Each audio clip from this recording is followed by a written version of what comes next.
E se a gente for ver, um ponto que é, assim, é unanimidade em pessoas, né, em famílias, em pais que fazem a mediação, que gastariam muito, que levariam muito mais tempo, anos, e gastariam muito mais nos processos, na continuidade dos processos, do que, né, se tivessem, a mediação, ela é essa ferramenta que agiliza e que o bom, quando a gente constrói uma referência de valor por todo o acompanhamento, é uma referência que ela eu te diria até assim, condizente com todo o trabalho que se faz, porque é um trabalho de reconstrução da possibilidade de comunicação daquela família, e como tu apontaste, de reviver também o que é mais importante para aqueles pais, que é o vínculo, a saúde mental dos seus filhos, né, e isso não tem preço.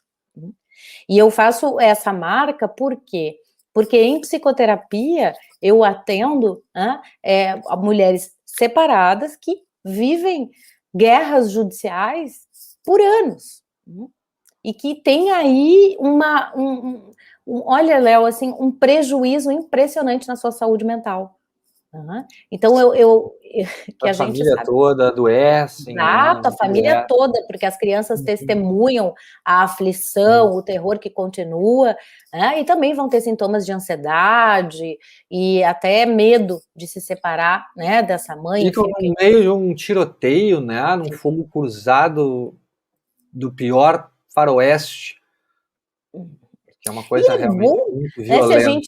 se a gente for pensar na remuneração da mediação, os psicólogos, as psicólogas que ficam com muitos dedos para cobrar, e nós sabemos, né, eu trabalho bastante com essa referência de uma nova mentalidade para as psicólogas, no sentido da precificação, né. Ainda bem que tem alguém que faz isso, né, porque se a gente Vamos for lá. esperar das faculdades e das nossas especializações, Não rola. vamos ficar cansados de esperar. Ainda bem que tu faz isso, Débora, muito bem. Isso aí, Léo. Então, os psicólogos, quando vão para a mediação, sabe com quem que eles aprendem? Com os advogados que cobram muito bem. E aí a gente ganha, né, mais noção, né, do quanto realmente a gente produz e que efeito tem na vida emocional e na vida ali cotidiana dessas pessoas, né? Sim, porque essa questão do autoconhecimento ela é muito importante, né?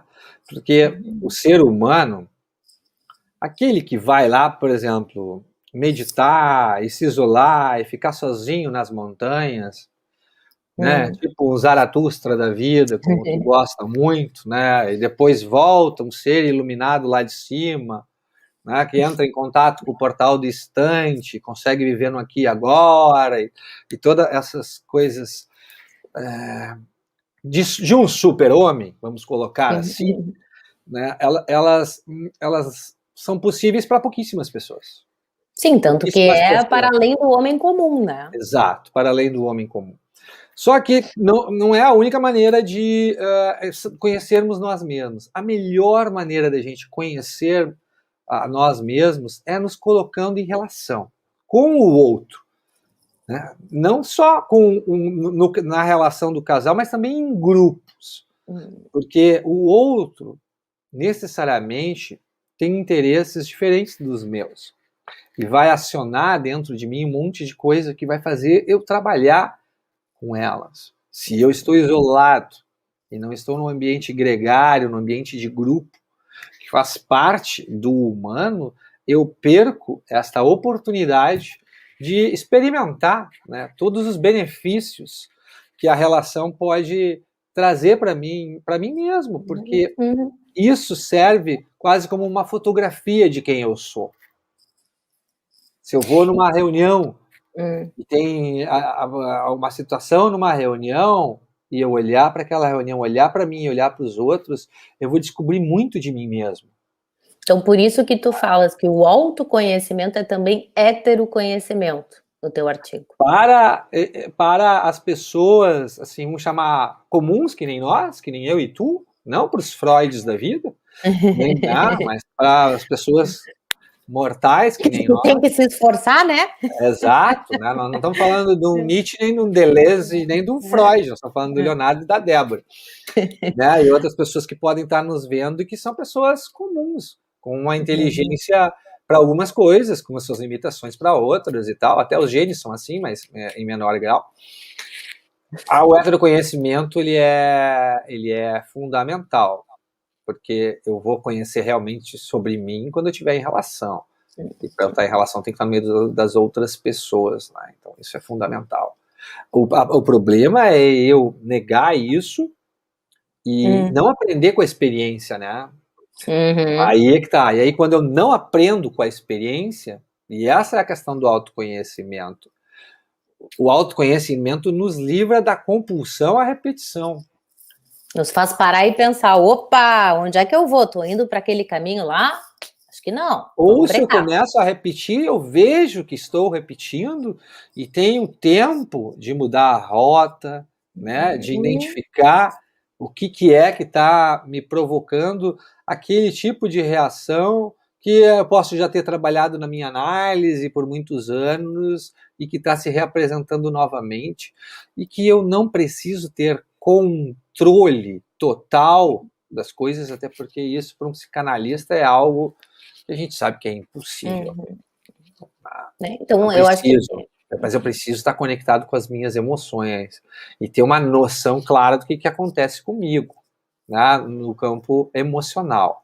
Porque se não acontece isso, eu vou trabalhar no automático e aí meu inconsciente vai ter domínio sobre mim e eu não vou saber o que eu estou fazendo.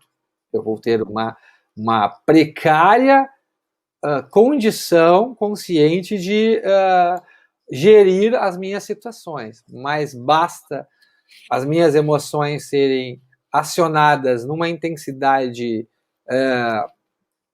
difícil de tolerar, que a coisa desanda, né? Que a coisa desanda.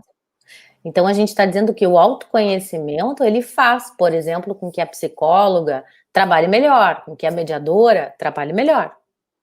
É fundamental, eu diria, né? Sem o autoconhecimento não tem como.